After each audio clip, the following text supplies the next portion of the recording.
এই আজকে না, আজকে আমার পিরিয়ড হয়েছে। আরে যুদ্ধ করব আর রক্ত ঝরবে না, এটা কিভাবে সম্ভব? আমি আসি। আমাদের গল্পগুলো যদি ভালো লেগে থাকে তাহলে আমাদের চ্যানেলটি সাবস্ক্রাইব করে পাশে থাকবেন। ধন্যবাদ। আর আমি প্রিয়াঙ্কা।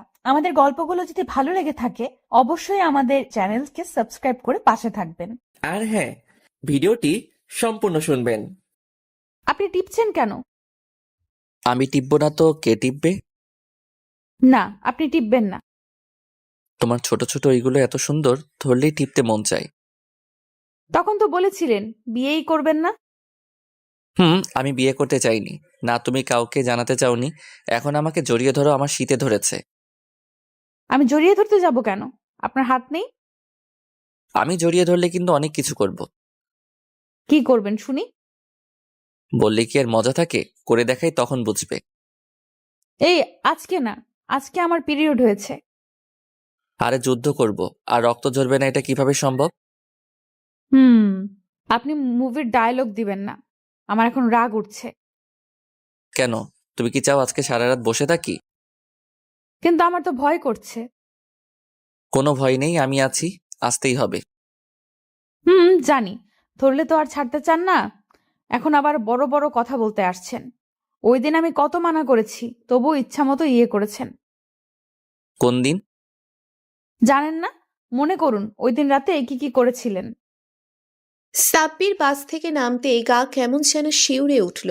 জনমানব শূন্য এলাকা, একদম নিরিবিলি, কেউ নেই আশেপাশে। দূর থেকে অনেকক্ষণ পর পর শো শো করে একটা করে বাস যাচ্ছে। সাব্বির গ্রামের রাস্তায় অভ্যস্ত না, শহুরে জীবনযাপনে অভ্যস্ত। আজকে এখানে এসেছে সাব্বিরের ভাইয়ের শ্বশুর বাড়িতে, ও আজকে চাচা হয়েছে। আর নিজের ভাস্তিকে দেখতেই এতদূর আসা। রাস্তায় কোনো রিক্সা বা কোনো যানবাহন নেই। গ্রামের মাটির রাস্তা, আশেপাশে ধান ক্ষেত আর বড় বড় গাছ। হঠাৎ করে পাশ থেকে শেয়াল খুব জোরে জোরে ঘেউ ঘেউ করে ডেকে উঠছে। আর আকাশের অবস্থাটাও ভালো না। এখন আফসোস করছে সাব্বির, সবাইকে সারপ্রাইজ দেবে বলে না জানিয়ে চলে এসেছে। এখন ভয় প্যান্টে প্রস্রাব করে দেয়, সেই টেনশনে আছে। সাব্বির রাস্তা দিয়ে হাঁটছে, তখনই কার যেন নূপুরের আওয়াজ ভেসে আসতে লাগলো কানে। যেন আশেপাশে পেতনি বা শাকচুন্নি ঘুরছে। সাব্বির চড়ে চড়ে পা চালাতে লাগলো, কিন্তু আওয়াজটা যেন আরো বেড়ে যাচ্ছে। সাব্বির ভয়ে এবার দৌড়তে লাগলো, কিন্তু আওয়াজটাও দৌড়তে লাগলো পিছু পিছু। সাব্বির মনে মনে 5 কালেমা পড়তে লাগলো। হঠাৎ করেই পিছনে কারোর স্পর্শ টের পেয়ে সাব্বির ঘুরে তাকাতেই কাউকে দেখে সাব্বির চিৎকার দিয়ে উঠল। কেউ বাঁচাও, পেতনি! আহ এইভাবে চিৎকার করে আমাকে ভয় দেখাচ্ছেন কেন? পেতনিরাও ভয় পায় নাকি? আমার ঘাড় মটকাবেন না প্লিজ। আমি এখনো বিয়ে করিনি। আমি সিঙ্গেল, মরতে চাই না। আরে, লাইটটা ভালো করে ধরুন। দেখেন আমি মানুষ না, পেতনি। সাব্বির লাইটটা ভালোভাবে ধরতেই দেখলো যে এক সুন্দরী রমণী। জিন্স প্যান্ট, কুর্তি আর কাঁধে ব্যাগ, চুলগুলো গলা পর্যন্ত, সামনে আর পিছনে ছুটি বাঁধা, চোখে চশমাও আছে। আপনি কে? আর এত রাতে এই পথে? আগে বলুন, আপনি কে? আর এই রাস্তায় এত রাতে কি করছেন? চুরি বা ডাকাতি করতে তো মনে হয় আসেননি। যে এই অবস্থা আপনার, আর একটু হলেই ব্যান্ডে হিসু করে দিতেন। বেশি জানেন আপনি। আমি তো... থাক, আর বলা লাগবে না। একটা কথা বলুন, আপনি কি আমার পিছু নিচ্ছিলেন? আপনি ছেলে মানুষ, যদি ভয় পেতে পারেন। আমি মেয়ে মানুষ, ভয় পেতে পারি না? আপনার হাতের লাইট দেখে আমি পিছু নিচ্ছিলাম। ও, এই জন্যই তো ভাবছিলাম যে নুপুরের আওয়াজ কোথা থেকে আসছে। হুম এবার বলুন, কোথায় যাচ্ছেন এত রাতে? এক আত্মীয়ের বাড়িতে এসেছি, কিন্তু বাস জ্যামে পড়ায় আস্তে আস্তে রাত হয়ে গেছে। এখন গাড়ি না পেয়ে হেঁটে হেঁটে যেতে হচ্ছে। ও, আমিও এক দরকারে শহর থেকে এসেছি, আর আপনার মতো জ্যামে পড়েছিলাম। আপনি কোথায় যাবেন বলুন? হাঁটতে হাঁটতে পরিচয় হয়ে নেই। আমি তুহি, আর আমি গোলাপ গ্রামে যাব। আমি সাব্বির, আর আমিও তো গোলাপ গ্রামে যাচ্ছি। কি অদ্ভুত! যাক, ভরসা পাওয়া গেল। কিন্তু গোলাপ গ্রাম তো এখান থেকে 13 কিলোমিটার দূরে। এখন সারা রাত হাঁটতে হবে। কি আর করার আছে বলুন?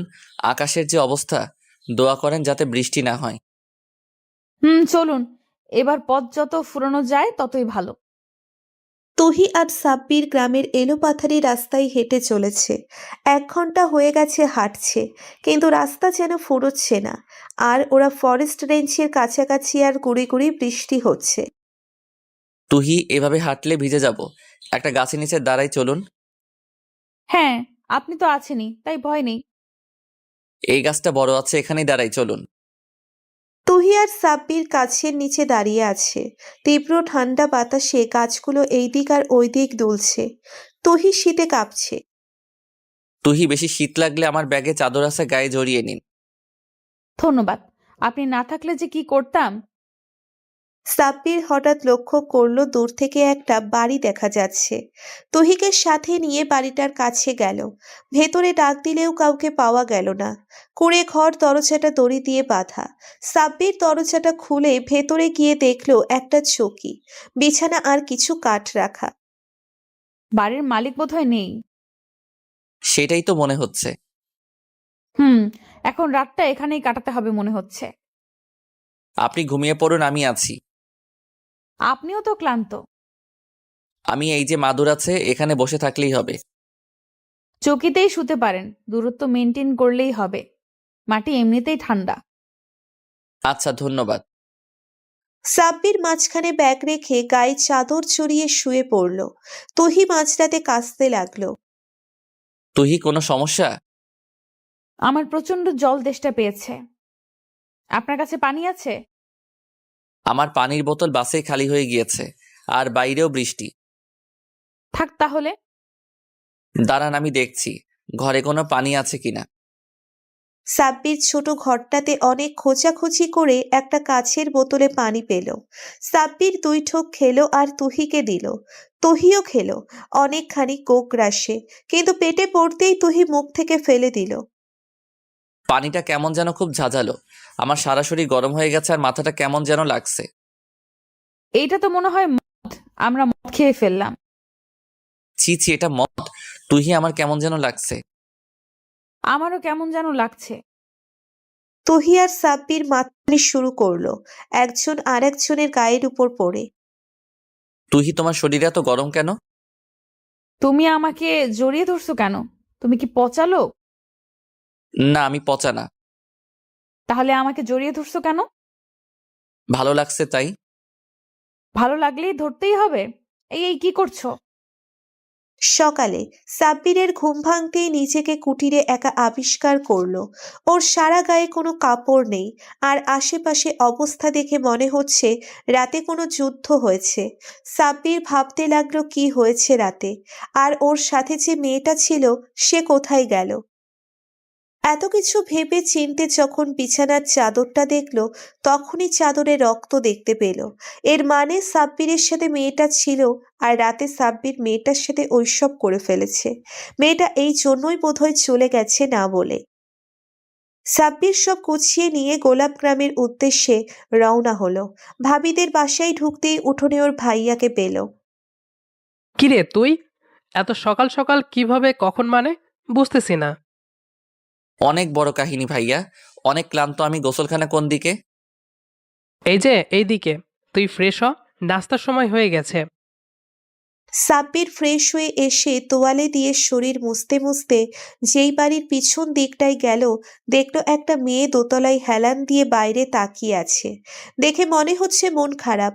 মেয়েটাকে দেখে সাব্বিরের তুহির কথা মনে পড়ল। সাব্বিরের আক্ষেপ হচ্ছে মেয়েটা চলে গেল কেন। মেয়েটার সাথে যা হয়েছে তার জন্য সাব্বির নিজেকে ক্ষমা করতে পারছে না। সাব্বির ভাবিকে জিজ্ঞেস করবে তুহি নামের কাউকে চেনে কিনা। গোলাপ গ্রামেই থাকে মেয়েটা। কিরে, এখানে দাঁড়িয়ে দাঁড়িয়ে কি ভাবছিস? আয়, নাস্তা করবি না? তোর ভাবি ডাকছে তোকে। তোর ভাইস্তাকে দেখবি না? হ্যাঁ, দেখবো না মানে? এই জন্যই তো এত কষ্ট করে এলাম। তুমি? সাব্বির খাওয়ার ঘরে যেতেই সবাই সাব্বিরকে আপ্যায়ন করতে লাগলো। সাব্বির খাচ্ছিল, তখনই পাশের চেয়ারে কাউকে দেখে সাব্বিরের গলায় খাবার আটকে গেল। কিরে সাব্বির, আস্তে খা, গলায় আটকে মরবি তো। সাব্বির কথা বলার মুডে নাই, কারণ পাশের চেয়ারে তুহি বসে আছে, এক ধ্যানে খাবারের দিকে তাকিয়ে আছে। সাব্বির নামটা শুনতেই ঘুরে তাকালো, আর সাব্বিরকে দেখে ভ্রুকুচকে তাকিয়ে রইল। কিরে, ওকে চিনিস নি? আমার শালি তুহি। বিয়ের সময় দেখিসনি বোধ হয়। সাব্বির খেয়ে চুপচাপ উঠে গেল। তুহি সাব্বিরকে দিকে তাকিয়েই ছিল। বাড়ির পিছনের সুপারি বাগানে বসে আছে তুহি। তখনই সাব্বির তুহির হাত ধরে টেনে আরো গভীরে নিয়ে গেল। এই মেয়ে, তুমি কি পাগল? হ্যাঁ। আপনি আমার সাথে কথা বলবেন না। আরে বাবা, সরি। এখন রাগ করে কি হবে? যা হওয়ার তো হয়ে গেছে। হুম, এখন আমাকে আপনাকে ভুলে যেতে বলবেন, তাই তো? একটা দিব আমি, এই কথা বলছি। দোষ হয়তোবা আমার একটু বেশি, বাট দুজনেই মাতাল ছিলাম। তবে তুমি মন খারাপ করো না। আমি রাতে অনেক মানা করছি, বাট আপনি শুনেছিলেন। সরি তো বাবা, আমি ভাইয়ার সাথে কথা বলে আমাদের ব্যাপারটা মিটমাট করছি। তুমি টেনশন নিও না, আমি অতটা খারাপ ছেলে না। নিজের ভুল শুধরে নেওয়াটা জানি। এইগুলো এখন বলে কোনো লাভ নেই, শুধু ঝামেলা হবে। এটা একটা দুর্ঘটনা ভেবে ভুলে যাব। হয়তো আমার ভাগ্যে এটাই ছিল। পাগল তুমি? একটা মেয়ের সবচেয়ে মূল্যবান সম্পদ তার ইজ্জত। আর আমি যেহেতু সেটা নিয়েছি, তাই তোমার দায়িত্বটাই আমার। ওকে? তুহি ঠোঁট ফুলিয়ে কান্না করতে লাগলো। সাব্বির তুহিকে বুকে টেনে নিল। সন্ধ্যা হয়ে গেছে এখন। সাব্বির ভাবির সাথে বসে আছে নিজের ভাইয়ের ছেলেকে কোলে নিয়ে। বলেন দেবরজি, কি বলার জন্য এসেছেন? ভাবি, তুমিও আছো? চেহারা দেখেই বুঝে ফেলো। আমার একটা মাত্র দেবর, আমি বুঝবো না তো কে বুঝবে? আমার দেবরের গার্লফ্রেন্ড আছে নাকি? ভাবি, একটা কথা বলবো, যদি কিছু মনে না করো। ভেবে নাও তোমার কাছে কিছু চাইবো। কি এমন ব্যাপার দেবরজি? ঠিক আছে তুমি? কোনো সিরিয়াস ব্যাপার না তো? ভাবি, আসলে ব্যাপারটা আমার জন্য অনেক সিরিয়াস। বলো, আমার সাধ্যের মধ্যে থাকলে অবশ্যই সাহায্য করব। না, আগে প্রমিস করো যে দিবে। আচ্ছা প্রমিস। এবার বলো, কি সমস্যা? টাকা লাগবে না অন্য কিছু? তুমিও না ভাবি, টাকা পয়সার অভাব আমার। যেটা চাইবো সেটাই হচ্ছে।